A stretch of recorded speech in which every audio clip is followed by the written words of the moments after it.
Previous ಮಾಡಿರುವಂತ class ಅಲ್ಲಿ ಯಾವುದೇ ಡೌಟ್ಸ್ ಇಲ್ಲ ಅಲ್ಲ? ನಾಲ್ವಾಡಿ ಕೃಷ್ಣರಾಜ ಒಡೆಯರ ಬಗ್ಗೆ ಏನಾದರೂ ಡೌಟ್ ಇದೆಯಾ ನಿಮಗೆ? ಸೊ ನಾಲ್ವಾಡಿ ಕೃಷ್ಣರಾಜ ಒಡೆಯರು ಒಂದು ಏನ್ ಹೇಳ್ತೀರಿ, ಒಂದು ಪಾರ್ಟ್ ಆದ್ರೆ the second part is sir M Visvesvaraya. ಇನ್ನೊಬ್ರು ಯಾರು? Sir M Visvesvaraya. ನಿಮ್ಮ ಈ ಭಾಗ್ಯಶಿಲ್ಪಿಗಳು ಪಾಠದ ಕವಿ ಯಾರಮ್ಮ? ಡಿ.ಎಸ್. ಜಯಪ್ಪ ಗೌಡ. ಈ ಡಿ.ಎಸ್. ಜಯಪ್ಪ ಗೌಡ ಅವರು ಈ ಒಂದು ಭಾಗವನ್ನ ಎಲ್ಲ ಆಯ್ಕೆ ಮಾಡಿದ್ದಾರೆ? ಯಾವುದರಿಂದ ಆಯ್ಕೆ ಮಾಡಿದ್ದಾರೆ ವೈಶು? ದಿವಾನ್ ಸರ್ ಎಂ ವಿಶ್ವೇಶ್ವರಯ್ಯನವರ ಕಾರ್ಯ ಸಾಧನೆಗಳು ಆ ಭಾಗದಿಂದ ಈ ಒಂದು ಆಕೃತಿಯನ್ನ ಏನ್ ಮಾಡ್ಕೊಂಡಿದ್ದಾರೆ? ಆಯ್ಕೆ ಮಾಡ್ಕೊಂಡಿದ್ದಾರೆ. ಈಗ ನಾವು ತಿಳ್ಕೊಳ್ಳೋದು ಯಾವುದ್ರ ಬಗ್ಗೆ? Sir M Visvesvaraya. ದುರಾದೃಷ್ಟವಶಾತ್ ಭಾರತೀಯರಾದ ನಾವು ಹೆಚ್ಚು ಮಾತನಾಡುವವರು ಮತ್ತು ನುಡಿದಂತೆ ನಡೆಯಲಾರದವರೆಂಬ ದೂಷಣೆಗೆ ಒಳಗಾಗಿದ್ದೇವೆ. ಏನಿದು? ಯಾವ ರೀತಿ? ದುರಾದೃಷ್ಟವಶಾತ್ ಏನು ಅಂದ್ರೆ, ಯಾವುದೇ ಒಂದು ದೇಶಕ್ಕೆ ಹೋಗಿ ಭಾರತೀಯರ ಇಂಡಿಯನ್ಸ್ ನೀವಾ ಹೇಳ್ತೀರಾ, ಮಾಡಲ್ಲ. ನೀವು ಸುಮ್ಮನೆ ಹೇಳಕ್ಕಷ್ಟೇ ಲಾಯಕ್, ನೀವೇನೂ ಮಾಡಲ್ಲ ಹೇಳಿದ್ರಲ್ಲ.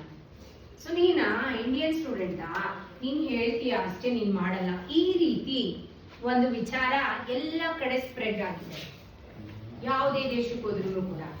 ಆದ್ರೆ ಸೊ ತಾವು ಈ ಮಾತಿಗೆ ಬಹುದೊಡ್ಡ ರೀತಿಯಲ್ಲಿ ಹೊರತಾಗಿದ್ದೀರಿ. ತಾವು ಕಡಿಮೆ ಮಾತನಾಡಿದ್ದೀರಿ, ಹೆಚ್ಚು ಕೆಲಸ ಮಾಡಿದ್ದೀರಿ. ಯಾರ ಬಗ್ಗೆ ಹೇಳ್ತಿದ್ದಾರೆ? ಸರ್ ಎಂ ವಿಶ್ವೇಶ್ವರಯ್ಯನವರ ಬಗ್ಗೆ ನಿಮ್ಮ ಕವಿ ಡಿ.ಎಸ್. ಜಯಪ್ಪ ಗೌಡ ಅವರು ಹೇಳ್ತಾ ಇದ್ದು. ಸರ್ ಎಂ ವಿಶ್ವೇಶ್ವರಯ್ಯನವರು ಕೇವಲ ಮಾತಾಡ್ತಾ ಇರಲಿಲ್ಲ, ಕೆಲಸನ ಮಾಡಿ ತೋರಿಸ್ತಾ ಇದ್ರು. ಏನ್ ಮಾಡ್ತಾ ಇದ್ರು? ಅವಿ ನಾಳೆ ಮಾಡ್ತೀನಿ, ಆಮೇಲೆ ಮಾಡ್ತೀನಿ, ನಾಳೆ ಬರಿತೀನಿ, ಆಮೇಲೆ ಬರಿತೀನಿ. ಟೆಸ್ಟ್ ಇವತ್ತು ಕೊಡ್ತೀರಾ ಮ್ಯಾಮ್? ನಾಳೆ ಕೊಡಿ ಮ್ಯಾಮ್. ಮ್ಯಾಮ್ ಇವತ್ತು ಓದಿಲ್ಲ ಮ್ಯಾಮ್, ನಾಳೆ ಮ್ಯಾಮ್. ಯಾಕೆ? ಉಸ್ಮಾನ್ ನಿಮ್ದು ಫೋಟೋ ಬಂದಿಲ್ಲ ಮ್ಯಾಮ್, ನಾಳೆ ಕಳಿಸ್ತೀನಿ ಮ್ಯಾಮ್. ರೋಹಿತ್ ಯಾಕೋ ವಿಡಿಯೋ ಕಳಿಸಿಲ್ಲ ಮ್ಯಾಮ್, ಇವತ್ತು ಹುಷಾರಿರ್ಲಿಲ್ಲ ಮ್ಯಾಮ್. ಈ ತರ ಯಾವತ್ತೂ ಕೂಡ ಇವರು ಹೇಳ್ದವ್ರಲ್ಲ. ಅದಕ್ಕೆ ಇವತ್ತು ನಾವು ಅವ್ರ ಬಗ್ಗೆ ಒಂದು ಪಾಠವಾಗಿ ಓದುತ್ತಾ ಇದ್ದೀವಿ. ಆ ರೀತಿ ವ್ಯಕ್ತಿತ್ವ ಇದ್ದಂಥವ್ರು. ಅದನ್ನು ನಾವು ತಮ್ಮಿಂದ ಕಲಿಯೋಣ. ಪಂಡಿತ್ ಜವಾಹರ್ ಲಾಲ್ ನೆಹರು. ಯಾರು? ಯಾರು?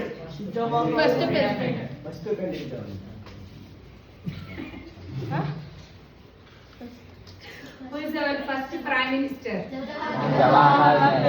ಜವಾಹರ್ ಲಾಲ್ ನೆಹರು ಅವರು ನಮ್ಮ ಮೊದಲ ಪ್ರಧಾನಿ. ವಸ್ತು ಕಂಡುಹಿಡಿಯಲಿಲ್ಲ ಅವರು. ಜವಾಹರ್ ಲಾಲ್ ನೆಹರು ಅವರು ನಮ್ಮ ಮೊದಲ ಪ್ರಧಾನಮಂತ್ರಿ. ಅರ್ಥ ಆಯ್ತಾ? ಈಗ ಮೋದಿ ಇದಾರಲ್ಲ, ಸೊ ಅವ್ರಿಗಿಂತಾನು ಕೂಡ ಮುಂಚೆ ಇದ್ದಂಥವ್ರು ಅಂದ್ರೆ ಮೊದಲ ಪ್ರಧಾನಿ ಭಾರತಕ್ಕೆ ಜವಾಹರ್ ಲಾಲ್ ನೆಹರು ಅವರು. ಅವರು ಬೆಂಗಳೂರಿನಲ್ಲಿ ನಡೆದ ವಿಶ್ವೇಶ್ವರಯ್ಯ ಅವರ ಜನ್ಮ ಶತಮಾನೋತ್ಸವ ಅಂದ್ರೆ 100ನೇ ವರ್ಷದ ಬರ್ಡೇ ಯಾರ್ದು ಮಾಡ್ತಾ ಇದ್ರು? ವಿಶ್ವೇಶ್ವರಯ್ಯನವರ ಬರ್ತಡೇನ ಮಾಡ್ತಾ ಇದ್ರು. ಆ ಸಂದರ್ಭದಲ್ಲಿ ಅವರ ಬಗ್ಗೆ ಜವಾಹರ್ ಲಾಲ್ ನೆಹರು ಅವರು ಏನ್ ಹೇಳಿದ್ದಾರೆ ಅಂತ ಹೇಳಿದ್ರೆ, ಅವರ ಒಂದೊಂದು ಮಾತುಗಳು ಸರ್ ಎಂ ವಿಶ್ವೇಶ್ವರಯ್ಯ ಅವರಿಗೆ ಅಕ್ಷರಶಃ ಸಲ್ಲಿಸುತ್ತಿದ್ದವು. ಏನ್ ಹೇಳಿದ್ರು ಅಂತ ಮಾತುಗಳು. ಜವಾಹರ್ ಲಾಲ್ ನೆಹರು ಪ್ರಧಾನಮಂತ್ರಿಯವರು ವಿಶ್ವೇಶ್ವರಯ್ಯನವರ ಬಗ್ಗೆ ಏನ್ ಹೇಳಿದ್ರು ಅಂತ ಹೇಳಿದ್ರೆ, ಇವರು ಭಾರತದ ಆಧುನಿಕತೆಯ ಹರಿಕಾರರಾಗಿ ವಾಸ್ತವ ಚಿಂತನೆ, ನಿಸ್ವಾರ್ಥ ನಡತೆ, ಸುಸಂಗತ ವೈಜ್ಞಾನಿಕ ದೃಷ್ಟಿ, ಯೋಜನೆ ಮತ್ತು ದಕ್ಷ ಆಡಳಿತ ತಳಹದಿಯ ಮೇಲೆ ಹೊಸ ರಾಷ್ಟ್ರ ನಿರ್ಮಿಸಲು ಮುಂದಾದವರು. ಅವ್ರ ಬಗ್ಗೆ ಏನ್ ಹೇಳಿದ್ರು ಅಂದ್ರೆ ನೋಡಿ, ಒಂದು ಪುಟ್ಟ ವಾಕ್ಯದಲ್ಲಿ ಅವರ ವ್ಯಕ್ತಿತ್ವದ ಬಗ್ಗೆ ಎಷ್ಟು ಚೆನ್ನಾಗಿ ಹೇಳಿದ್ದಾರೆ ಅಂತ ಹೇಳಿದ್ರೆ ಅವರು. ಇವರು ಯಾರು? ಸರ್ ಎಂ ವಿಶ್ವೇಶ್ವರಯ್ಯನವರು ಆಧುನಿಕತೆ ಅಂದ್ರೆ ಹೊಸದು, ನಾವೇನು ಇವಾಗ ಹೇಳ್ತಿರಲ್ಲ ನ್ಯೂ ಥಿಂಗ್ಸ್ ಹೊಸದಾಗಿರ್ಲಿ ಟ್ರೆಂಡಿಂಗ್, ನಿಮ್ಮ ಭಾಷೆಯಲ್ಲಿ ಹೇಳ್ಬೇಕಂದ್ರೆ ಏನು ಟ್ರೆಂಡಿಂಗ್, ಆ ರೀತಿ ಆಧುನಿಕತೆಯ ಹರಿಕಾರ, ವಾಸ್ತವ ಅಂದ್ರೆ ನಿಜ ಇರುವಂತ ವಿಚಾರಗಳಿಗೆ ನಿಸ್ವಾರ್ಥ ವಾಸ್ತವ ಚಿಂತನೆ, ಸತ್ಯ ಯಾವುದು? ಈ ಚಾಕ್ ಪೀಸ್ ಇಲ್ಲಿ ನಿಲ್ಸಿದ್ರೆ ನಿಲ್ಲುತ್ತಾ ಅಂತ ಕೇಳು. ಆ ರೀತಿ ವಾಸ್ತವ ಚಿಂತನೆ. ನಿಮಗೆ ಈ ಸರ್ ಎಂ ವಿಶ್ವೇಶ್ವರಯ್ಯ ಯಾರು? ಸರ್ ವಿಶ್ವೇಶ್ವರಯ್ಯ ಇವರ ಬಗ್ಗೆ ಒಂದು ಚಿಕ್ಕ ಸ್ಟೋರಿ ಹೇಳ್ತೀನಿ. ಇವ್ರು ಯಾರು? ಎಂಜಿನಿಯರ್, ಅಭಿಯಂತರ. ಏನಂತ ಹೇಳ್ತೀರಿ ಕನ್ನಡದಲ್ಲಿ ಎಂಜಿನಿಯರ್? ಅಭಿಯಂತರ ಅಂತ ಹೇಳ್ತೀವಿ. ಸೊ ನಿಮ್ಗೆ ಗೊತ್ತು ಸರ್ ಎಂ ವಿಶ್ವೇಶ್ವರಯ್ಯನವರು ಎಷ್ಟೊಂದು ಡ್ಯಾಮ್ಗಳನ್ನ ಕಟ್ಟಿಸಿದ್ದಾರೆ ಅಂತ. ಇವ್ರ ಬಗ್ಗೆ ಏನ್ ಹೇಳ್ಬೇಕು? ಆಧುನಿಕ ವಾಸ್ತವಿಕತೆಯ ಬಗ್ಗೆ ಹೇಳ್ಬೇಕು. ಏನು? ಇವರು ಎಂಜಿನಿಯರ್ ಆಗಿದ್ರು. ಇವ್ರು ಬರ್ತಿದ್ರು ದಿನ ಮೇಸ್ತ್ರಿಗೆ ಕೆಲಸ ಹೇಳ್ತಿದ್ರು, ಇದ್ ಮಾಡ್ಸಿ ಹೀಗ್ ಮಾಡ್ಸಿ. ಈಗ ನಾನೇನು ಕೋಆರ್ಡಿನೇಟರ್ಸ್ ಕೇಳ್ತೀನಲ್ವಾ, ಮ್ಯಾಮ್ ಇದ್ ಮಾಡಿಸ್ಬಿಡಿ ಅಂತ ಹಂಗೆ ಹೇಳ್ತಾ ಇದ್ರು. ಸೊ ಈ ಮೇಸ್ತ್ರಿ ಕೆಳಗಡೆ ಯಾರಿರ್ತಿದ್ರು? ಕೆಲ್ಸಗಾರರು. ಯಾರು? ಕೂಲಿ ಕಾರ್ಮಿಕರು. ಈ ಕೂಲಿ ಕಾರ್ಮಿಕರು ಏನ್ ಮಾಡ್ತಿದ್ರು? ತುಂಬಾ ಕಷ್ಟಪಟ್ಟು ಕೆಲಸ ಮಾಡ್ತಾರೆ. ಏನ್ ಮಾಡ್ತಿದ್ರು? ತುಂಬಾ ಎಫರ್ಟ್ ಆಗಿ ತುಂಬಾ ಕಷ್ಟಪಟ್ಟು ಕೆಲಸ ಮಾಡ್ತಿದ್ರು. ಒಬ್ಬ ಬಂದ, ನೀವೇನ್ ಸರ್ ನೀವು ಬರ್ತೀರಾ, ಮೇಸ್ತ್ರಿ ಹೇಳ್ತೀರಾ, ಅವನ್ ನಮ್ ಕೈ ಕೆಲಸ ಮಾಡ್ತಾನೆ. ಕೆಲಸ ಯಾರು ಜಾಸ್ತಿ ಮಾಡ್ತಿರೋದು? ಕೆಲಸ ಮಾಡೋದು. ಯಾರು ಜಾಸ್ತಿ ಕೆಲಸ ಮಾಡ್ತಿರೋದು? ಕೆಲಸ ಮಾಡ್ತಿರೋರು. ಆದ್ರೆ ನಮ್ಗೆ ಸಂಬಳ ಕಮ್ಮಿ ಕೊಡ್ತಿದ್ದೀರಾ. ಆ ಮೇಸ್ತ್ರಿ ಇದಾನಲ್ಲ, ಈ ಮುಖೇಶ್ ಮೇಸ್ತ್ರಿ, ಇವನಿಗೆ ಜಾಸ್ತಿ ಸಂಬಳ ಕೊಡ್ತಿದ್ದೀರಾ. ಜಾಸ್ತಿ ಸಂಬಳ ಕೊಡ್ತಿದ್ದೀರಾ. ಯಾಕೆ ಸರ್? ಹೋಗ್ಲಿ, ನೀವು ಲಕ್ಷಗಟ್ಟಲೆ ತಿಂತಿದ್ದೀರಾ, ಹೆಂಗೆ ಅಂತ ಕ್ವಶನ್ ಮಾಡೋದು. ಸರಿನಾ ಕ್ವಶನ್ ಇದು? ಸರಿ. ಅದಕ್ಕೆ ಅವರು ನೋಡಿದ್ರು ಏನ್ ಉತ್ತರ ಕೊಡ್ಬೇಕು, ಅವ್ರಿಗೆ ಅರ್ಥ ಮಾಡಿಸ್ಬೇಕು. ಯಾವ ರೀತಿ? ನಿಶಾಂತ್ ಹೆಂಗ ಅರ್ಥ ಮಾಡಿಸಿದ್ರು ಗೊತ್ತಾ? ಹೆಂಗ ಅರ್ಥ ಮಾಡಿಸಿದ್ರು? ಕೆಲ್ಸಗಾರನೆಲ್ಲ ಕರೆದ್ರು, ಬರೋ ಇಲ್ಲಿ, ನೀನ್ ಬಾಪ ಅಂತ ಒಂದ್ 4-5 ಜನ ಕೂಲಿಕಾರರನ್ನ ಕರೀದ್ರು. ನಾನೊಂದು ಮೊಟ್ಟೆ ಕೊಡ್ತೀನಿ ನಿಲ್ಸು. ಏನ್ ಕೊಟ್ರು? ನಾನೊಂದು ಮೊಟ್ಟೆ ಕೊಡ್ತಾ ಇದ್ದೀನಿ, ತಗೋ ನಿಲ್ಸು ಅಂತ ಕೊಟ್ರು. ಅವನ್ ಕಷ್ಟಪಟ್ಟ ಮೊಟ್ಟೆ ನಿಲ್ಸಕ್ ಟ್ರೈ ಮಾಡ್ದ, ಇವನ್ ಕಷ್ಟಪಟ್ಟ ಮೊಟ್ಟೆ ನಿಲ್ಸಕ್ ಟ್ರೈ ಮಾಡ್ದ, ಇವನ್ ನಿಲ್ಸಕ್ ಟ್ರೈ ಮಾಡ್ದ, ಅವ್ನ್ ನಿಲ್ಸಕ್ ಟ್ರೈ ಮಾಡ್ದ. ಎಷ್ಟೊಂದ್ ಜನ ಕೂಲಿಕಾರರು ಮೊಟ್ಟೆನ ನಿಲ್ಸಕ್ ಆಗಿಲ್ಲ. ಇಮಿಡಿಯೇಟ್ ಆಗಿ ಮೇಸ್ತ್ರಿ ಬಾಪ ಇಲ್ಲಿ ಅಂತ ಹೇಳಿದ್ರು. ಮೇಸ್ತ್ರಿ ಬಂದ, ತಗೋಬ ಮೊಟ್ಟೆ ನಿಲ್ಸು. ಮೇಸ್ತ್ರಿ ಕ್ವಶನ್ ಮಾಡ್ದ, ಸರ್ ಹೆಂಗ್ ನಿಲ್ಸ್ಬೇಕು? ಮೇಸ್ತ್ರಿ ಏನ್ ಕೇಳ್ದ? ಟ್ರೈ ಮಾಡ್ಲಿಲ್ಲ. ಅವನೇನ್ ಮಾಡ್ಲಿಲ್ಲ? ಟ್ರೈ ಮಾಡ್ಲಿಲ್ಲ. ಹೆಂಗ್ ನಿಲ್ಸ್ಬೇಕಂತ ಕ್ವಶನ್ ಮಾಡ್ದ. ಸರ್ ಹೆಂಗ್ ನಿಲ್ಸ್ಬೇಕು ಸರ್? ಅವಾಗ ವಿಶ್ವೇಶ್ವರಯ್ಯ ಹೇಳಿದ್ರು, ಒಂದಿಷ್ಟು ಮರಳು ತಗೊಂಬಪ್ಪ, ಮರಳು ನೆಲದಲ್ಲಿ ಹಿಂಗ ಹಾಕಪ್ಪ, ಅದ್ರ ಮೇಲೆ ಮೊಟ್ಟೆ ನಿಲ್ಸು. ಏನ್ ಹೇಳಿದ್ರು? ನಿಂತ್ಕೊಳುತ್ತಲ್ವ ಮೊಟ್ಟೆ? ಆರಾಮಾಗಿ ನಿಂತ್ಕೊಳ್ತು. ಅವಾಗ ಅವ್ರು ಹೇಳಿದ್ರು, ಅವಾಗ ಕೂಲಿ ಕಾರ್ಮಿಕರೆಲ್ಲ ನಿಂತ್ಕೊಂಡು, ಸರ್ ನೀವು ನಮ್ಗೆ ಹೇಳಿಲ್ಲ ಮೊಟ್ಟೆ ಏನು ಮಳ್ ಮೇಲೆ ಮೊಟ್ಟೆ ನಿಲ್ಸು ಅಂತ. ಅವಾಗ ಹೇಳಿದ್ರು, ನೀನ್ ಕೇಳಿಲ್ವಲ್ಲಪ್ಪ, ನಾನೇನಾದ್ರು ನಿನ್ನ ಮರಳ ಮೇಲೆ ನಿಲ್ಸ್ಬೇಡ, ನೆಲದ ಮೇಲೆ ನಿಲ್ಸ್ಬೇಡ ಅಂತ ನಾನು ಹೇಳಿದ್ನ? ಇಲ್ಲ, ನೀನು ನನ್ನ ಕೇಳಲಿಲ್ಲ. ನಿನಗೆ ಅವನು ಹೇಳಿದ್ದನ್ನಷ್ಟೇ ಮಾಡಕ್ ಬರೋದು. ಅವನು ನಾನು ಹಿಂಗ್ ಮಾಡು ಅಂತ ಹೇಳಿದ್ರೆ ಚಾಚು ತಪ್ಪದೆ ಅವನು ಕೆಲಸನ ಮಾಡಿಸ್ತಾನೆ. ನೀವು ಕೆಲಸನ ಮಾಡ್ತೀರಾ, ನಾನು ಹೇಳಿದ್ದನ್ನ ಹೇಗ್ ಮಾಡ್ಬೇಕು ಅಂತ ತಿಳ್ಕೊಂಡು ಅವ್ನು ಹೇಳದೇನೆ ನಿಮ್ ಕೈ ಕೆಲಸ ಮಾಡಕ್ಕಾಗೋದು. ಅದಕ್ಕೆ ನಾನು ನನ್ನ ಬುದ್ಧಿಶಕ್ತಿನ ಉಪಯೋಗಿಸ್ತೀನಿ, ಅರ್ಥ ಆಯ್ತಾ? ಅದಕ್ಕೆ ನನಗೆ ಲಕ್ಷಗಟ್ಟಲೆ ದುಡ್ಡು ಬರುತ್ತೆ. ನಾನು ಯಾವ್ದ್ರಿಂದ ಕೆಲಸ ಮಾಡ್ತೀನಿ? ಬುದ್ಧಿಯಿಂದ. ಅವನು ನಾನು ಹೇಳಿದ ಕೆಲಸನ ನಿಖರತೆಯಿಂದ ಮಾಡ್ತಾನೆ, ಅದಕ್ಕೆ ಅವನು 1000 ಗಟ್ಟಲೆ ಸಂಬಳ ತಗೋತಾನೆ. ಅವನು ಹೇಳಲಿಲ್ಲ ಅಂದ್ರೆ ನಿನ್ಗೆ ಕೆಲಸನೇ ಮಾಡಕ್ ಬರಲ್ಲ, ಅದಕ್ಕೆ ನೀನು ದಿನಗೂಲಿ ತಗೋತೀಯ ಅಂತ ವಾಸ್ತವಿಕ ವಿಚಾರವನ್ನ ಅವ್ರು ಏನ್ ಮಾಡ್ತಿದ್ರು, ವ್ಯಕ್ತಪಡಿಸ್ತಾ ಇದ್ರು, ಹೇಳ್ತಿದ್ರು ನೇರವಾಗಿ. ಅವರ ವೈಚಾರಿಕತೆ ಎಷ್ಟು ಚೆನ್ನಾಗಿದೆ ಅಲ್ವಾ. ಒಂದು ಸ್ಟೋರಿಯಿಂದಾನೆ ಆ ವ್ಯಕ್ತಿ ಎಷ್ಟು ಗ್ರೇಟ್ ಅಂತ ಹೇಳ್ಬೋದು. ನಿಮಗೆ ಗೊತ್ತಾ, ನಮ್ಮ ವಿಶ್ವೇಶ್ವರಯ್ಯ ಅವರು ಫಾರಿನ್ ಅಲ್ಲಿ ಒಂದು ಡ್ಯಾಮ್ ಕಟ್ಟಿದ್ದಾರೆ. It was a big dam actually. ಅದರಲ್ಲಿ ಒಂದು ಕಲ್ಲಿಟ್ಟಿದಾರಂತೆ. ಇದು ಆಕ್ಚುಲಿ ನಾನು ಕೂಡ ಆನ್ಲೈನ್ ಅಲ್ಲಿ ನೋಡಿರೋದು. ಆ ಕಲ್ಲು ಮೇಲೆ ಇಂಡಿಯಾ ಅಂತ ಇದೆ. ಏನಿದೆ? ಆ ಬ್ರಿಡ್ಜ್ ಅಲ್ಲಿ ಇಂಡಿಯಾ ಅಂತ ಇದೆ. ಯಾರೋ ಒಬ್ರು ಹೇಳಿದ್ರಂತೆ, ನಮ್ ದೇಶದಲ್ಲಿ ನೀವು ಕಟ್ಟಿರೋದು ಆ ಕಲ್ಲೇ ಹಾಕಿದೆ ಅಂತ ತೆಗೆದು ಬಿಡೋಣ. ಅದ್ ಒಂದು ಕಲ್ ತೆಗೆದ್ರೆ ಆ ಸಂಪೂರ್ಣ ಡ್ಯಾಮ್ ಕೊಲಾಪ್ಸ್ ಆಗೋ ತರ ಕಟ್ಟಿದಾರೆ ಅವರು. ಹೆಂಗ್ ಕಟ್ಟಿದ್ದಾರೆ? ಅದೊಂದು ಕಲ್ ತೆಗೆದ್ರೆ ಆ ಪೂರ್ತಿ ಡ್ಯಾಮ್ ಬಿದ್ದೋಗುತ್ತೆ. ಆ ಕಲ್ಲನ್ನ ತೆಗಿಯಕ್ಕಾಗಲ್ಲ. ಅವರ ವೈಜ್ಞಾನಿಕ ವಿಚಾರ ದೃಷ್ಟಿ ಯಾವ ರೀತಿ ಇತ್ತು, ಆ ಲೆವೆಲ್ ಇತ್ತು. ಅರ್ಥ ಆಯ್ತಾ? ಸೊ ಅದನ್ನ ಹೇಳಿದವ್ರು ಯಾರು? ನಮ್ಮ ದೇಶದ ಮೊದಲ ಪ್ರಧಾನಿ ಒಂದು ಶತಮಾನೋತ್ಸವ ಅಂದ್ರೆ ವಿಶ್ವೇಶ್ವರಯ್ಯನವರ 100ನೇ ವರ್ಷದ ಬರ್ತ್ಡೇ ಜನ್ಮ ಶತಮಾನೋತ್ಸವದಲ್ಲಿ ಈ ವಿಚಾರಗಳನ್ನ ಅವ್ರ ಬಗ್ಗೆ ಹೇಳ್ತಾರೆ. ಏನಂತ ಹೇಳಿದ್ರು ಪಾವನಿ?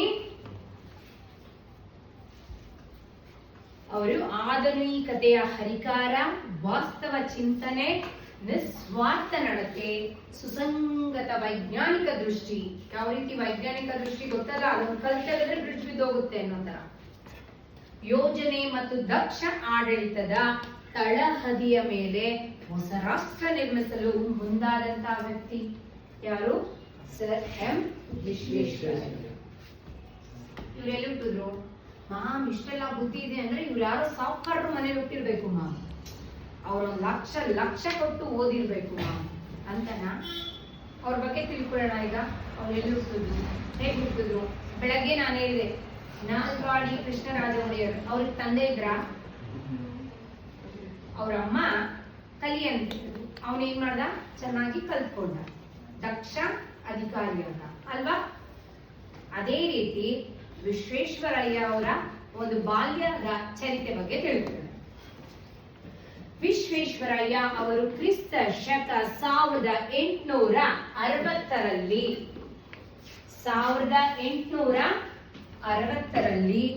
ಸೆಪ್ಟೆಂಬರ್ 15 ಎಷ್ಟನೇ ತಾರೀಕು ಅವ್ರು ಹುಟ್ಟಿರೋದು? ಯಾವಾಗ ಹುಟ್ಟಿರೋದವರು? 1860 ಸೆಪ್ಟೆಂಬರ್ 15. ಎಲ್ಲಿ? ಅವ್ರ ತಂದೆ ತಾಯಿ ಯಾರು ಅಂದ್ರೆ, ಅವರ ತಂದೆ ಶ್ರೀನಿವಾಸ ಶಾಸ್ತ್ರಿ. ಅವರಪ್ಪ ಎಂಜಿನಿಯರ ಶ್ರೀನಿವಾಸ ಶಾಸ್ತ್ರಿ. ಅವರ ತಂದೆ ಹೆಸರೇನು? ಶ್ರೀನಿವಾಸ ಶಾಸ್ತ್ರಿ. ಅವರ ಅಮ್ಮನ ಹೆಸರು ವೆಂಕಟಲಕ್ಷ್ಮಮ್ಮ. ಧನುಷ್ ನೆಟ್ಟಗುದು ವೆಂಕಟಲಕ್ಷ್ಮಮ್ಮ. ಏನೋ ತಾಯಿ ಹೆಸರು? ವೆಂಕಟ ಲಕ್ಷ್ಮಮ್ಮ. ಶ್ರೀನಿವಾಸ ವೆಂಕಟೇಶ. ಹೆಂಗ್ ನೆನ್ಪಿಟ್ಕೋಬೇಕು? ವಿಶ್ವೇಶ್ವರಯ್ಯ ಅವರ ತಂದೆ ಹೆಸರು ಶ್ರೀನಿವಾಸ, ಎಳುಕೊಂಡಲವಾಡ ವೆಂಕಟರಮಣ ಗೋವಿಂದ ಗೋವಿಂದ. ಅವ್ರ ಅಮ್ಮನ ಹೆಸರೇನು? ವೆಂಕಟ ಲಕ್ಷ್ಮಮ್ಮ. ಏನೋ ತಾಯಿ ಹೆಸರು? ವೆಂಕಟ ಲಕ್ಷ್ಮಮ್ಮ. ಅವ್ರು ಹುಟ್ಟಿರುವಂತ ಡೇಟ್ ಏನು? 1860 ಸೆಪ್ಟೆಂಬರ್ 15. ಅವರ ತಂದೆ ಹೆಸರು ಶ್ರೀನಿವಾಸ ಶಾಸ್ತ್ರಿ. ಅವರ ತಾಯಿ ಹೆಸರು ವೆಂಕಟ ಲಕ್ಷ್ಮಮ್ಮ. ಈಗ ಅವ್ರ ಅಪ್ಪ ಅಮ್ಮ ಯಾರು ಅಂತ ಗೊತ್ತಾಯ್ತು. ಅವ್ರು ಎಲ್ಲಿ ಹುಟ್ಟಿದ್ರು ಅಂತ ತಿಳ್ಕೊಬೇಕಲ್ಲ ನಾವು. ಎರಡನೇ ಮಗ ಇವರಿಗೆ. ಎರಡನೇ ಮಗ. ಎಷ್ಟನೇ ಮಗ ಇವರು? ಇವರ ಪೂರ್ವಜರು ಮೂಲತಃ ಕರ್ನೂಲು ಜಿಲ್ಲೆ ಗಿಡ್ಡಲೂರು. ಅವರ ಪೂರ್ವಜರ ಒಂದು ಊರಿನ ಹೆಸರೇನು ಶರತ್? ಕರ್ನೂಲ್. ಫ್ಯಾಷನಿಸ್ಟ್ಗಳು ಇರುವಂತ ಊರು. ಯಾವ ಊರದು? ಕರ್ನೂಲು ಜಿಲ್ಲೆ ಗಿಡ್ಡಲೂರು. ಯಾವ ಎಲ್ಲಿರೋದು? ಕರ್ನೂಲು ಜಿಲ್ಲೆ. ಊರ ಹೆಸರೇನು? ಗಿಡ್ಡಲೂರು. ಯಾವ ಊರು? ಗಿಡ್ಡಲೂರು ಇವರ ಮೂಲತಃ ಊರಿನ ಹೆಸರು. ತಾಲೂಕಿನ ಮೋಕ್ಷಗೊಂಡಂ ಅಗ್ರಹಾರಕ್ಕೆ ಸೇರಿದವರು. ಅಗ್ರಹಾರದಲ್ಲಿ ಯಾರಿರ್ತಾರೆ? ದೇವ್ರ ಪೂಜೆ ಮಾಡುವಂತ ಜನ, ಶಾಸ್ತ್ರಿಗಳು, ಪೂಜಾರಿಗಳು ಇರುವಂತ ಜಾಗ ಯಾವುದು? ಅಗ್ರಹಾರ. ಏನಂತ ಕರಿತೀರಿ ನಾವು? ಅಗ್ರಹಾರ. ಸೊ ಮೋಕ್ಷಗೊಂಡಂ ತಾಲೂಕು ಯಾವುದು ಇದು? ಮೋಕ್ಷ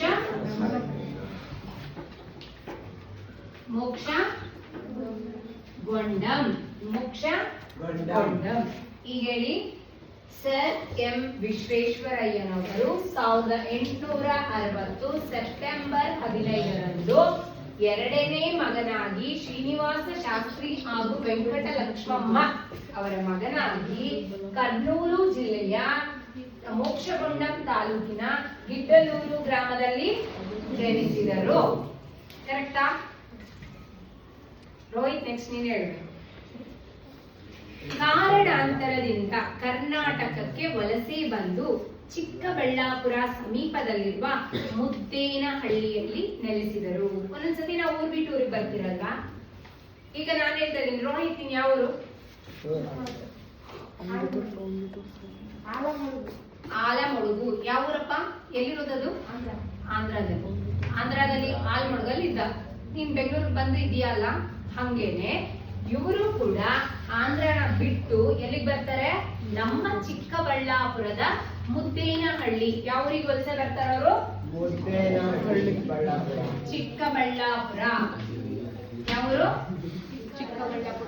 ಚಿಕ್ಕಬಳ್ಳಾಪುರ. ಮುದ್ದೇನಹಳ್ಳಿ.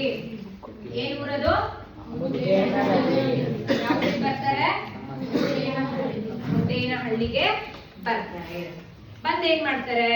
ಮೊದಲಿನಿಂದಲೂ ಅವರ ಮನೆತನಕ್ಕೆ ಮೋಕ್ಷಗೊಂಡಂ ಎಂಬ ಮೂಲ ಸ್ಥಳದ ಹೆಸರು ಸೇರಿಕೊಂಡಿತ್ತು. ಈಗ ನಾವು ಹೇಳ್ತಿರೋಲ್ಲ, ಕೆಲವೊಂದ್ಸತಿ ನಮ್ಮ ಹೆಸರು ಪಕ್ಕದಲ್ಲಿ ಯಾವ ಊರ ಹೆಸರಿರುತ್ತೆ? ನಾವು ಹುಟ್ಟಿರೋ ಊರ ಹೆಸರು ಇರುತ್ತೆ ಅಲ್ವಾ? ಕರೆಕ್ಟಾ? ಆ ಹೆಸರಿನ ಇಟ್ಕೊಂಡಿರ್ತಾರೆ ಅಲ್ವಾ ಕೆಲವರೆಲ್ಲ. ಹಾಗೆ ಇವರ ಹೆಸರು ಪಕ್ಕದಲ್ಲೂ ಕೂಡ ಮೋಕ್ಷಗೊಂಡಂ ಅಂತ ಹೆಸರಿತ್ತು. ಏನಿತ್ತು? ಅವರ ಮೂಲ ಸ್ಥಳದ ಹೆಸರು ಸೇರಿಕೊಂಡಿತ್ತು. ವೆಂಕಟ ಲಕ್ಷ್ಮಮ್ಮ ಅವರಿಗೆ ಮಕ್ಕಳು ಹೆಚ್ಚು ಓದಿ ದೊಡ್ಡ ವ್ಯಕ್ತಿಗಳಾಗಬೇಕೆಂಬ ಹಂಬಲವಿತ್ತು. ಅದಕ್ಕಾಗಿ ಸಂಸಾರವನ್ನು ಚಿಕ್ಕಬಳ್ಳಾಪುರಕ್ಕೆ ಸ್ಥಳಾಂತರಿಸಿದರು. ಏನಕ್ಕೋಸ್ಕರ ಅವ್ರು ಬಂದಿದ್ದು? ತನ್ನ ಮಕ್ಕಳು ಚೆನ್ನಾಗಿ ಓದಬೇಕು, ಒಳ್ಳೆ ಶಾಲೆಗೆ ಹೋಗ್ಬೇಕು, ಕಲಿಬೇಕು ಅಂತ ಅವರ ತಾಯಿ ಅನ್ಕೊಂಡಿದ್ರಿಂದ ಅವ್ರು ಎಲ್ಲಿಗೆ ವಲಸೆ ಬಂದ್ರು? ಬಂದ್ರು. ವಿಶ್ವೇಶ್ವರಯ್ಯ ಅವರ ಪ್ರಾಥಮಿಕ ಶಿಕ್ಷಣ ಚಿಕ್ಕಬಳ್ಳಾಪುರದಲ್ಲಿ ನಡೆಯಿತು. ಎಲ್ಲಿ ನಡೆಯಿತು ಪ್ರಾಥಮಿಕ ಶಿಕ್ಷಣ? ಪ್ರಾಥಮಿಕ ಶಿಕ್ಷಣ ಎಲ್ಲಿ ನಡೆಯಿತು? ಅವರ ಸೋದರ ಮಾವ, ಅವರ ಮಾವ ಯಾರು? ಎಚ್ ರಾಮಯ್ಯ ಅವರ ಮಾರ್ಗದರ್ಶನದಂತೆ ಬೆಂಗಳೂರಿನ ವೆಸ್ಲಿಯನ್ ಪ್ರೌಢಶಾಲೆಯಲ್ಲಿ ಪ್ರೌಢ ಶಿಕ್ಷಣವನ್ನು, ಸೆಂಟ್ರಲ್ ಕಾಲೇಜಿನಲ್ಲಿ 2 ವರ್ಷಗಳ ಇಂಟರ್ಮೀಡಿಯೇಟ್ ಮತ್ತು 3 ವರ್ಷಗಳ BA ಪದವಿಯನ್ನ ಪಡೆದರು. ಎಲ್ಲೆಲ್ಲಿ ಓದಿದ್ರು ಅವರು? ಪ್ರಾಥಮಿಕ ಶಿಕ್ಷಣವನ್ನ ಚಿಕ್ಕಬಳ್ಳಾಪುರದಲ್ಲಿ ಮುಗಿಸಿದ್ರು. ಅದಾದ್ಮೇಲೆ ಅವರ ಮಾವನ ಜೊತೆಯಲ್ಲಿ, ಅಂದ್ರೆ ಅವ್ರು ಹೇಳ್ದಂಗೆ ಕೇಳ್ಕೊಂಡು ಬೆಂಗಳೂರಿನ ಯಾವ ಸ್ಕೂಲ್ ಅದು? ಬೆಂಗಳೂರಿನ ವೆಸ್ಲಿಯನ್ ಯಾವ ಶಾಲೆ? ವೆಸ್ಲಿಯನ್ ಪ್ರೌಢಶಾಲೆ. ಯಾವ ಶಾಲೆ ಅದು? ಪ್ರೌಢಶಾಲೆಯಲ್ಲಿ ಮಾರ್ಗದರ್ಶನದಂತೆ ಬೆಂಗಳೂರಿನ ವೆಸ್ಲಿಯನ್ ಪ್ರೌಢಶಾಲೆಯಲ್ಲಿ ಪ್ರೌಢ ಶಿಕ್ಷಣ, ನೀವು ಸೆಕೆಂಡರಿ ಎಜುಕೇಶನ್, ಪ್ರೌಢ ಶಿಕ್ಷಣ ಅಂದ್ರೇನು? ಹಾಗೆ ಸೆಂಟ್ರಲ್ ಕಾಲೇಜ್. ನೆಕ್ಸ್ಟ್ ಅವ್ರು ಹೋಗಿದ್ದಲ್ಲಿ PUC ಮಾಡೋದಕ್ಕೆ ಇಂಟರ್ಮೀಡಿಯೇಟ್ ಅಂದ್ರೆ PUC. ಇಂಟರ್ಮೀಡಿಯೇಟ್ ಅಂದ್ರೆ ಏನು? PUC. ಯಾವ ಕಾಲೇಜ್ ಹೋದ್ರು ಅವರು? ಸೆಂಟ್ರಲ್. ಯಾವ ಕಾಲೇಜ್ ಹೋದ್ರು? ಕಾಲೇಜಲ್ಲಿ ಇಂಟರ್ಮೀಡಿಯೇಟ್ ಮತ್ತೆ ಡಿಗ್ರಿ 3 ಇಯರ್ಸ್. ಡಿಗ್ರಿ 3 ಇಯರ್ಸ್ ಅನ್ನ ಕಂಪ್ಲೀಟ್ ಮಾಡ್ತಾರೆ. ಎಲ್ಲಿ ಕಂಪ್ಲೀಟ್ ಮಾಡಿದ್ರು ಮುಖೇಶ್ ಅವರು? ಡಿಗ್ರಿ ಮತ್ತೆ ಇಂಟರ್ಮೀಡಿಯೇಟ್ ಎಲ್ಲ ಓದುದು ಇಲ್ಲಿರ್ಬೇಕು. ಎಲ್ಲಿರ್ಬೇಕು? ಇಲ್ಲಿರ್ಬೇಕು. ಎಲ್ಲಿ ಮಾಡಿದ್ರು ವೈಷ್ಣವಿ ಅವರು? ಇಲ್ಲಿ ಸೆಂಟ್ರಲ್ ಕಾಲೇಜಿನಲ್ಲಿ PUC ಮತ್ತೆ 3 ವರ್ಷದ ಡಿಗ್ರಿಯನ್ನ ಮುಗಿಸ್ತಾರೆ ಗೌತಮ್. ಅದಾದ್ಮೇಲೆ ಅವ್ರು ಏನ್ ಮಾಡ್ತಾರೆ, ವ್ಯಾಸಂಗದಲ್ಲಿ ಕ್ರಮನಿಷ್ಠರಾಗಿದ್ದ, ನಿಮ್ ತರ ಅಲ್ಲ. ಈಗ ನೋಡಿ ನಾನೊಂದು ಪ್ರಶ್ನೆ ಕೇಳಿದ್ರೆ ಹೇಳಲಿಲ್ಲ, ಯಾಕೆಂದ್ರೆ ಅವನು ಕ್ರಮನಿಷ್ಠನಾಗಿಲ್ಲ, ಕೇಳಿಸ್ಕೋತಿಲ್ಲ. ಕರೆಕ್ಟ್ ನಿಶಾನ್? ಅದಕ್ಕೆ ಏನಾಗಿರ್ಬೇಕು, ಕ್ರಮನಿಷ್ಠನಾಗಿರ್ಬೇಕು ಕ್ಲಾಸಲ್ಲಿ. ರವಿ ತರ ತುಂಬಾ ಕಾನ್ಶಿಯಸ್ ಆಗಿ ಕೇಳಿಸ್ಕೋಬೇಕು ಅಲ್ವಾ ರವಿ?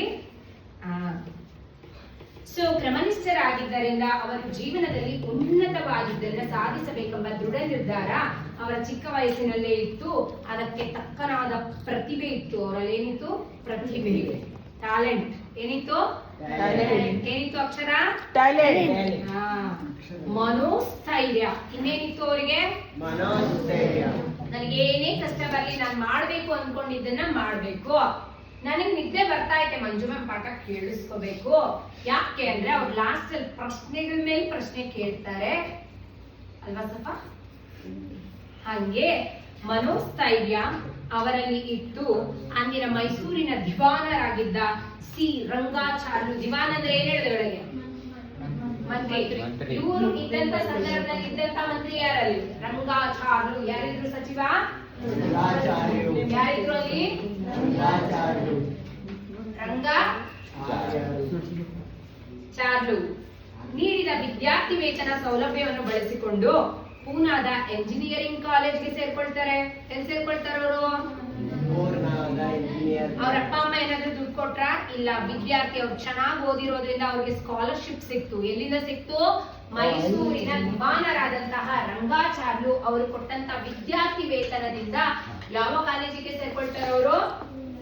ಎಂಜಿನಿಯರಿಂಗ್. ಪೂನಾದ ಎಲ್ಲಿಗೆ ಹೋದ್ರು ಅವರು? ಪೂನಾಗೆ ಎಂಜಿನಿಯರ್ ಕಾಲೇಜ್ಗೆ. ಪೂನಾದ ಎಂಜಿನಿಯರಿಂಗ್ ಕಾಲೇಜಿನಲ್ಲಿ ಡಿಪ್ಲೊಮಾ ಶಿಕ್ಷಣವನ್ನ ಪ್ರಥಮ ಸ್ಥಾನದಲ್ಲಿ ಪಡೆದು ಜೇಮ್ಸ್ ಬರ್ಕಿ ಬಹುಮಾನವನ್ನ ಪಡೆದರು. ಅಲ್ಲಿ ಸ್ಕಾಲರ್ಶಿಪ್ ಸಿಕ್ತು ಡಿಗ್ರಿ ಜೊತೆಲಿ. ಎಂಜಿನಿಯರಿಂಗ್ ಕಾಲೇಜಲ್ಲೂ ಕೂಡ ಅವರಿಗೆ ಪದವಿಯನ್ನ ಪಡ್ಕೊಂಡ್ರು. ಪ್ರಥಮ ಸ್ಥಾನ ಅಂದ್ರೆ ಫಸ್ಟ್ ರ್ಯಾಂಕ್ ತಗೊಳ್ತು. ಫಸ್ಟ್ ರ್ಯಾಂಕ್ ತಗೊಂಡ್ಮೇಲೆ ಏನಾಯ್ತು? ಜೇಮ್ಸ್ ಬರ್ಕಿ ಬಹುಮಾನವನ್ನ ಪಡ್ಕೊಂಡ್ರು. ಯಾವ ಬಹುಮಾನ ಸಿಕ್ತು ನಿಶಾನ್? ಜೇಮ್ಸ್ ಬಾಂಡ ಬಹುಮಾನ.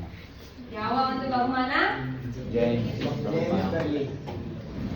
ಜೇಮ್ಸ್ ಲಕ್ಕಿ. ವಿಶ್ವೇಶ್ವರಯ್ಯನವರು 1884ರಲ್ಲಿ ಮುಂಬೈ ಪ್ರಾಂತ್ಯದ ಲೋಕೋಪಯೋಗಿ ಇಲಾಖೆಯಲ್ಲಿ ಸಹಾಯಕ ಎಂಜಿನಿಯರ್ ಆಗಿ ಸೇವೆಯನ್ನ ಆರಂಭಿಸಿದರು. ನಿಮಗೆ ಗೊತ್ತು, ಇಲ್ಲಿ ನಮ್ಮ ಬಿಲ್ಡಿಂಗ್ ಅಲ್ಲಿ ಒಂದಿಷ್ಟು ಕೊರ್ದಿದ್ದಾರೆ, ನೋಡಿದೀರಾ? ನಾವು ಸುಮ್ಮನೆ ಹಂಗೆ ಪೇಂಟ್ ಹೊಡೆದಿಟ್ಟಿದ್ದೀರಿ. ಕರೆಕ್ಟ್ ಚೆಕ್ ಮಾಡಕ್ ತಂದಿರಲ್ಲ ಯಾರು? ಎಷ್ಟು ಸ್ಟ್ರಾಂಗ್ ಆಗಿದೆ, ಗೋಡೆ ಎಷ್ಟು ಸ್ಟ್ರಾಂಗ್ ಆಗಿದೆ, ಇಲ್ಲಿ ಹಾಕಿರುವಂತ ಮೋಲ್ಡ್ ಅಲ್ಲಿ ಇರುವಂತ ಕಂಬಿ ಶಕ್ತಿ ಏನು ಅಂತ ಚೆಕ್ ಮಾಡಕ್ಕೆ ಬಂದಂತವ್ರು ಯಾರು? ಎಂಜಿನಿಯರ್. ಅವರನ್ನ ನಾವೇನಂತ ಕರಿತೀವಿ? ಅಭಿಯಂತರರು. ಕನ್ನಡದಲ್ಲಿ ಇಂಜಿನಿಯರ್ ಏನಂತ ಕರೀತಾರೆ? ಸಹಾಯಕ ಅಭಿಯಂತರರು ಅಂತ ಕರೀತಾರೆ. ಇವರು ಕೂಡ ಅಲ್ಲಿ ಇಲಾಖೆಯಲ್ಲಿ ಕೆಲಸವನ್ನ ಸಹಾಯಕ ಎಂಜಿನಿಯರ್ ಆಗಿ ಸೇವೆಯನ್ನ ಪ್ರಾರಂಭ ಮಾಡ್ತಾರೆ. ಬಂದ ತಕ್ಷಣ ಇಂಜಿನಿಯರ್ ಆಗಿದ ತಕ್ಷಣ ಡೈರೆಕ್ಟ್ ಆಗಿ ಕೊಟ್ಬಿಡ್ತಾರ ಕೆಲಸನ? ಇಲ್ಲ ತಾನೆ. ಫಸ್ಟ್ ಏನಾಗಿ ಸೇರ್ಕೊಳ್ತೀವಿ ನಾವು? ಅಸಿಸ್ಟೆಂಟ್ ಆಗಿ. ಹಾಗೆ ಇವರು 1884ರಲ್ಲಿ ಲೋಕೋಪಯೋಗಿ ಇಲಾಖೆಯಲ್ಲಿ ಸಹಾಯಕ ಎಂಜಿನಿಯರ್ ಏನಾಗ್ತಾರ ಅವರು? ಖಾಂದೇಶ ನಾಸಿಕ್ ಜಿಲ್ಲೆಯಲ್ಲಿ ಹರಿಯುತ್ತಿದ್ದ ಪಾಂಜ್ರಾ ನದಿಯ ನೀರಾವರಿ ಕಾಲುವೆ, ತೂವು ಮೇಲ್ಕಾಲುವೆಯನ್ನು ನಿರ್ಮಿಸುವ ಕಾರ್ಯದಲ್ಲಿ ಯಶಸ್ಸು ಗಳಿಸಿ ಮೇಲಾಧಿಕಾರಿಗಳ ಮೆಚ್ಚುಗೆಗೆ ಪಾತ್ರರಾಗ್ತಾರೆ. ಫಸ್ಟ್ ಸಿಂಪಲ್ ಆಗಿ ಅಸಿಸ್ಟೆಂಟ್ ಎಂಜಿನಿಯರ್ ಆಗಿ ಜಾಯಿನ್ ಆಗ್ತಾರೆ. ಬೇರೆ ದೊಡ್ಡ ದೊಡ್ಡ ಎಂಜಿನಿಯರ್ಸ್ ಕಟ್ತಾ ಇದ್ದಂತ ಒಂದು ಬ್ರಿಡ್ಜ್ ಏನ್ ಕಟ್ತಾ ಇರೋರು? ಕೆಳಗಡೆ ನದಿ ಹರಿತಾ ಇದ್ರೆ ಮೇಲ್ಗಡೆ ತೂಗು ಸೇತುವೆ. ಏನಂತೀವಿ ನಾವ್ ಇದನ್ನ? ತೂಗು ಸೇತುವೆ. ಏನಂತ ಹೇಳ್ತೀರಿ? ಯಾರೆಲ್ಲ ಮಂತ್ರಾಲಯಕ್ಕೆ ಹೋಗಿದ್ದೀರಾ? ಈ ತರ ಒಂದಿದೆ ಅಲ್ವಾ ಅಲ್ಲಿ ತೂಗು ಸೇತುವೆ, ಹಿಂಗೆಲ್ಲ ಕಂಬಿಗಳು ಹಾಕಿ ಮಧ್ಯದಲ್ಲಿ ಬ್ರಿಡ್ಜು, ನೀರ್ ಮೇಲ್ಗಡೆ ಇರುತ್ತಲ್ವಾ ಅದು. ಆ ರೀತಿ ತೂಗು ಸೇತುವೆ ಯಾವ ನದಿಗೆ ಕಟ್ಟಿರೋದವರು? ಖಾಂದೇಶ ಮತ್ತು ನಾಸಿಕ್ ಜಿಲ್ಲೆ. ಎಲ್ಲಿ ಖಾಂದೇಶ ಮತ್ತು ನಾಸಿಕ್ ಜಿಲ್ಲೆಯಲ್ಲಿ ಯಾವ ನದಿಗೆ ಕಟ್ತಾರೆ ಅವರು? ಪಾಂಜ್ರಾ. ಯಾವ ನದಿಗೆ ಕಟ್ತಾರೆ ಅವರು? ಪಾಂಜ್ರಾ. ಯಾವ ನದಿಗೆ ಅವರು ತೂಗು ಸೇತುವೆಯನ್ನು ಕಟ್ಟೋದು? ಯಾವ ದೇಶ? ಖಾಂದೇಶ ಪ್ಲಸ್ ನಾಸಿಕ್. ನಾಸಿಕ್ ಉತ್ತರ ಭಾರತದ ನದಿಗಳು ಅಲ್ವಾ? ಖಾಂದೇಶ ಮತ್ತು ನಾಸಿಕ್ ನಲ್ಲಿ ಹರಿಯುತ್ತಿದ್ದ ಪಾಂಜ್ರಾ ನದಿಗೆ ತೂಗು ಸೇತುವೆಯನ್ನ ಕಟ್ಟದಂತ ದೊಡ್ಡ ಎಂಜಿನಿಯರ್ಸ್ ಹತ್ರ ಇವ್ರು ಕೆಲಸ ಮಾಡಿ, ಬೇಷ್ ನೀನ್ ಸೂಪರ್ ಆಗಿ ಕೆಲಸ ಮಾಡ್ತೀಯ, ನಿನಗೆ ನೀನೇ ಡೈರೆಕ್ಟ್ ಆಗಿ ಒಂದು ಡ್ಯಾಮ್ ಕಟ್ಟುವಂತ ಶಕ್ತಿ ಇದೆ ಅಂತ ಹೊಗಳಿಸ್ಕೊಳ್ತಾರೆ. ಏನ್ ಮಾಡ್ತಾರೆ? ಅದಾದ್ಮೇಲೆ ಮುಂಬೈ ಸರ್ಕಾರದ ಸೂಚನೆಯ ಮೇರೆಗೆ ಸಿಂಧ್ ಪ್ರಾಂತ್ಯದ ಸುತ್ತೂರು ಪಟ್ಟಣಕ್ಕೆ ಕುಡಿಯುವ ನೀರಿನ ಪೂರೈಕೆಯ ಕಾರ್ಯವನ್ನ ಯಶಸ್ವಿಯಾಗಿ ಪೂರೈಸಿದರು. ಅದಾದ್ಮೇಲೆ ನಿಮಗೆ ಗೊತ್ತು, ಯಾವ್ದೋ ಒಂದು ನದಿ ಹರಿತಾ ಇರುತ್ತೆ, ಆ ನದಿ ಹರಿತಾ ಇರ್ಬೇಕಾದ್ರೆ ಆ ನದಿಯಿಂದ ಪೈಪ್ ಸಿಸ್ಟಮ್ ಅನ್ನ ಕೊಡ್ತಾರೆ. ಇವಾಗ ಯಾರು ಮಂಡ್ಯಕ್ಕೆ ಹೋಗಿದ್ದೀರಾ? ಅಲ್ಲಿ ಕಾಲುವೆಗಳಿದೆ ಅಲ್ವಾ, ಅಲ್ಲಿಂದ ಈ ರೀತಿ ಪೈಪ್ ಎಲ್ಲ ಕುಡಿಯೋ ನೀರು ವ್ಯವಸ್ಥೆ ಕೊಟ್ಟಿದಾರಲ್ವಾ? ಸರಿ, ಕಾವೇರಿ ನದಿ ಹರಿತಿರೋದೆಲ್ಲಿ? ನಿಮ್ಮನೆ ಕಾವೇರಿ ನೀರು ಬರ್ತಾ ಇದ್ಯಾ?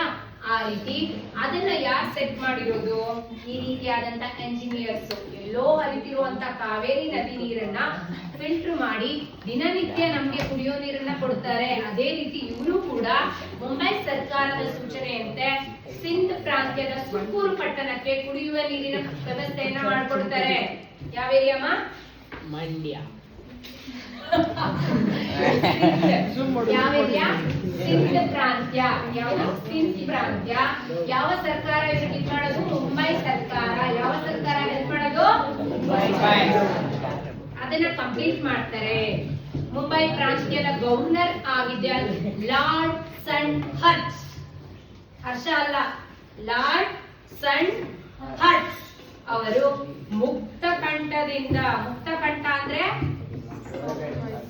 ಮನಸ್ಸಿನಿಂದ, ಬೆಳಗ್ಗೆ ಇರತ್ತಲ್ಲ, ಮನಸ್ಸಿನಿಂದ ಹಾಡಿ ಹೊಗಳಿದರು. ಏನಂತಂದ್ರು?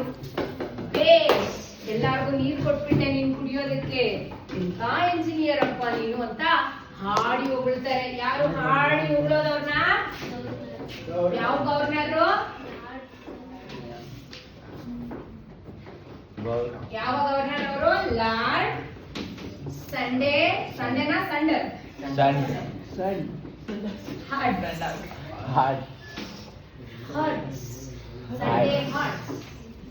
ಓಕೆ. ನೆಕ್ಸ್ಟ್, ಪೂನಾದ ಮುತಾ ಕಾಲುವೆ. ಯಾವುದು? ಪೂನಾದ ಮುತಾ ಕಾಲುವೆಗೆ ನೀರಿನ ನೆಲೆಯಾಗಿದ್ದ ಟೀಪ್ ಜಲಾಶಯಕ್ಕೆ ಸ್ವಯಂ ಚಾಲಿತ ಬಾಗಿಲುಗಳನ್ನ ಅಳವಡಿಸ್ತಾರೆ. ಆಟೋಮೆಟಿಕ್. ಸ್ವಯಂ ಚಾಲಿತ ಅಂದ್ರೆ ಏನು? ಆಟೋಮೆಟಿಕ್ ಡೋರ್ಸ್ ಓಪನ್ ಆಗೋದು, ಕ್ಲೋಸ್ ಆಗೋ ತರ ಒಂದು ಡ್ಯಾಮ್ಗೆ ಬಾಗಿಲುಗಳನ್ನ ಅಳವಡಿಸ್ತಾರೆ. ಅದಾದ್ಮೇಲೆ ಏನ್ ಮಾಡ್ತಾರೆ ಅವರು? ಇನ್ ಮುಂದೆ ಗ್ವಾಲಿಯರ್ ಟಿಗ್ರಾ ಜಲಾಶಯಕ್ಕೂ ಮೈಸೂರಿನ ಕೃಷ್ಣರಾಜ ಸಾಗರ, ಗೊತ್ತಲ್ಲ ಯಾರು ಕಟ್ಟಿರೋದು? ನಾಲ್ವಡಿ ಕೃಷ್ಣರಾಜ ಒಡೆಯರ್ KRS ಕಟ್ಟಿರುವಂತ ಈಗಿನ ಮಂಡ್ಯ ಜಿಲ್ಲೆಯ ಜಲಾಶಯಕ್ಕೂ ಕೂಡ ಆಟೋಮೆಟಿಕ್ ಡೋರ್ಸ್ ಅನ್ನ ಹಾಕ್ತಾರೆ. ಯಾರು? ಹರ್ಷಿತಾ, ಯಾರು ಹಾಕೋದು ಆಟೋಮೆಟಿಕ್ ಡೋರ್ಸ್ ಅನ್ನ? ಮುಂದೆ 4 ವರ್ಷಗಳ ಕಾಲ ಮುಂಬೈ ಪ್ರಾಂತ್ಯದ ಸ್ಯಾನಿಟರಿ ಎಂಜಿನಿಯರ್ ಆಗಿ ನೇಮಕಗೊಂಡರು. ಈ ಹುದ್ದೆಗೆ ನೇಮಕವಾದ ಪ್ರಥಮ ಭಾರತೀಯರು ಎಂಬ ಗಮನಾರ್ಹ ಅಂಶ. ಮೊದಲನೇ ಬಾರಿಗೆ ಮೊದಲನೇ ಸ್ಯಾನಿಟರಿ ಎಂಜಿನಿಯರ್ ಆಗಿ ಆಯ್ಕೆಯಾದಂತಹ ಹೆಮ್ಮೆ ಕೂಡ ಯಾರಿಗೆ ಸಲ್ಲುತ್ತೆ? Sir M ವಿಶ್ವೇಶ್ವರಯ್ಯನವರಿಗೆ ಸಲ್ಲಿಸುತ್ತದೆ. ಪುಟಿಯುವ ಚೈತನ್ಯ ನಾಳೆ ಮಾಡುವುದನ್ನ ಇಂದೇ ಮಾಡು, ಇಂದು ಮಾಡುವುದನ್ನ ಈಗಲೇ ಮಾಡು ಎಂಬ ತುಡಿತ ಅವರದಾಗಿತ್ತು. ಗೌತಮ್, ನಾಳೆ ಮಾಡೋದನ್ನ ನಿದ್ದೆ ಇವತ್ತೇ ಮಾಡು, ಇವತ್ತು ರಾತ್ರಿ ಮಾಡೋದಿದ್ದೆ ಕ್ಲಾಸಲ್ಲೇ ಮಾಡು ಅನ್ನೋದು. ಸೊ ಕೇಳಿಸ್ಕೊಳ್ಳಿ, ನಾಳೆ ಮಾಡೋದು. ನಾನು ಹೇಳ್ತಾ ಇರ್ತೀನಲ್ವಾ ನಿಮ್ಗೆ ಏನಂತ, ಪ್ರೊಕ್ರಾಸ್ಟಿನೇಷನ್ ಇರಬಾರ್ದು. ನಾನು ಹೇಳ್ತಿರ್ತೀನಿ, ಶರತ್ ಇವತ್ ಮಾಡೋ, ಮಾಮ್ ನಾಳೆಯಿಂದ ಬರ್ತೀನಿ ಮ್ಯಾಮ್, ನೋಟ್ಸ್ ಕಂಪ್ಲೀಟ್ ಮಾಡೋ ಮ್ಯಾಮ್ ನಾಳೆ ಮಾಡ್ಕೊಂಡ್ ಬರ್ತೀನಿ ಅನ್ನೋ ಮನಸ್ಥಿತಿ ಯಾರಿಗಿರ್ಲಿಲ್ಲ? ವಿಶ್ವೇಶ್ವರಯ್ಯ ಅವ್ರಿಗೆ ಇರ್ಲಿಲ್ಲ. ಏನ್ ರವಿ? ಯಾರಿಗಿರ್ಲಿಲ್ಲ? ಅವ್ರೇನ್ ಮಾಡ್ತಿದ್ರು? ನಾಳೆ ಮಾಡೋ ಕೆಲಸ ಇವತ್ತೇ ಮಾಡ್ತಾ ಇದ್ರು, ಇವತ್ ಮಾಡೋ ಕೆಲಸ ಈಗ್ಲೇ ಮಾಡ್ತಿದ್ರು. ಆ ರೀತಿಯಾದಂತ ಮನಸ್ಥಿತಿ ಹೈದರಾಬಾದ್ ನಗರಕ್ಕೆ ಈಸಿ ಮತ್ತು ಮೂಸಿ ನದಿಗಳ ಪ್ರವಾಹದಿಂದ ಯಾವ ನದಿ? ಯಾವ ನದಿಗಳು? ಒಂದು ಈಸಿ, ನದಿ ಯಾವುದು? ಮೂಸಿ. ನದಿಗಳ ಪ್ರವಾಹದಿಂದ ಎಷ್ಟೋ ಮನೆ ಮಠ ಎಲ್ಲ ಹಾಳಾಗ್ತಿತ್ತು. ಹಾಗಾಗಿ ಅವ್ರು ಏನ್ ಮಾಡ್ತಾರೆ ಅಂತ ಹೇಳಿದ್ರೆ ಅಪಾರ ನಷ್ಟ ಸಂಭವಿಸುತ್ತಿತ್ತು. ಅದನ್ನು ತಡೆಯಲು ಎರಡೂ ನದಿಗಳಿಗೆ ಪ್ರತ್ಯೇಕ ಜಲಾಶಯ ನಿರ್ಮಿಸುವುದರ ಮೂಲಕ ಸಮಸ್ಯೆಯನ್ನು ಬಗೆಹರಿಸ್ತಾರೆ. ಈಸಿ ನದಿಗೆ ಒಂದು ಡ್ಯಾಮು, ಮೂಸಿ ನದಿಗೆ ಒಂದು ಡ್ಯಾಮು ಕಟ್ತಾರೆ. ಯಾವ ನದಿ ಕಟ್ತಾರೆ? ಈಸಿ ನದಿಗೊಂದು, ಮೂಸಿ ನದಿಗೊಂದು ಪ್ರವಾಹವನ್ನ ತಡೆಯೋದಕ್ಕೆ ಡ್ಯಾಮ್ ಅನ್ನ ಕಟ್ತಾರೆ. ಆ ನಂತರ ಹೈದರಾಬಾದ್ ನಗರವನ್ನು ಭಾರತದ ಸುಯೋಜಿತ ನಗರಗಳ ಸಾಲಿಗೆ ಸೇರ್ಪಡೆಯಾಗುವಂತೆ ಮಾಡ್ತಾರೆ. ಅಂದ್ರೆ ನಗರ ನಿರ್ಮಾಣವನ್ನ ಮಾಡ್ತಾರೆ. ಒಳ್ಳೆ ಸುಸಜ್ಜಿತವಾದಂತಹ ಒಂದು ನಗರವನ್ನ ನಿರ್ಮಾಣ ಮಾಡ್ತಾರೆ. ವಿಶ್ವೇಶ್ವರಯ್ಯ ಅವರು 3 ವರ್ಷಗಳ ಕಾಲ ಮೈಸೂರು ಸಂಸ್ಥಾನದಲ್ಲಿ ಎಂಜಿನಿಯರ್ ಆಗಿ ಕೆಲಸ ಮಾಡಿ ಕಾವೇರಿ ನದಿಗೆ ಕನ್ನಂಬಾಡಿ ಜಲಾಶಯವನ್ನ ಕಟ್ತಾರೆ. ಏನ್ ಕಟ್ತಾರೆ? ವಿಶ್ವೇಶ್ವರಯ್ಯ ಕಟ್ಟುವಂತ ಜಲಾಶಯದ ಹೆಸರೇನು? ಕನ್ನಂಬಾಡಿ ಜಲಾಶಯ. ಯಾವ ನದಿ ಕಟ್ಟೋದು? ಯಾವ ನದಿ ಕಟ್ತಾರೋ? ಯಾವ ಒಂದು ಜಲಾಶಯವನ್ನ ಕಟ್ತಾರೆ? ಕನ್ನಂಬಾಡಿ.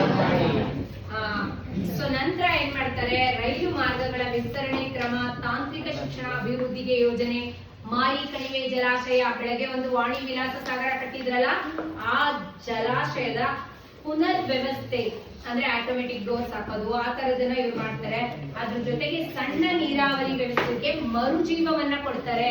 ಅಂದ್ರೆ ಈ ಜಲಾಶಯ ಕಟ್ಟಿದ ನಂತರ ಸಣ್ಣ ಪುಟ್ಟ ಕಾಲುವೆಗಳನ್ನ ಮಾಡೋದು, ಹಳ್ಳಿಗೆ ನೀರು ಹೋಗುವಂತ ನೀರಿನ ವ್ಯವಸ್ಥೆ ಮಾಡೋದು, ಇದೆಲ್ಲಾನು ಕೂಡ ಯಾರು ಕೆಲಸ ಮಾಡ್ತಾರೆ? ಯಾರು ಮಾಡ್ತಾರಮ್ಮ? ಅವರು ಮಾಡ್ತಾರೆ. ಅಲ್ಲಿವರೆಗೂ ತಗೊಳ್ಳಿ.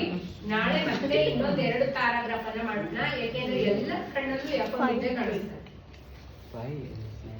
ಎಲ್ಲ ಕಣ್ಣಲ್ಲೂ ಏನ್ ಕಾಣಿಸ್ತವೆ? ಓಕೆ, ಈಗ what is the time now?